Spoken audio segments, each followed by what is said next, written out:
Добре дошли в един свят, който е на ръба на промяната. Свят, в който всяка хартиена изрезка, всяка пластмасова бутилка, всеки отпадък, който генерираме, е от значение. Говорим за рециклиране, дума, която сте чували хиляди пъти.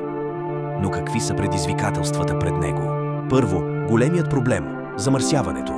Един мръсен елемент може да развали цялата партида рециклируеми материали. След това – липсата на разбиране. Много от нас не знаят какво може и какво не може да се рециклира. След това се появяват разходите. Рециклирането не е евтино и често е по-скъпо, отколкото простото изпращане на отпадъците в депата. И все пак значението на рециклирането не може да бъде надценено. То пести ресурси, намалява замърсяването и помага в борбата с изменението на климата. Затова трябва да се изправим пред тези предизвикателства. Бъдете информирани, бъдете съзнателни. Бъдете непреклонни в стремежа си към един по-зелен свят.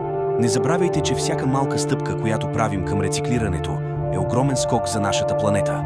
Това беше кратък преглед на екологичните предизвикателства, пред които сме изправени. Присъединете се към борбата срещу отпадъците. Никога не е твърде късно да направите промяна.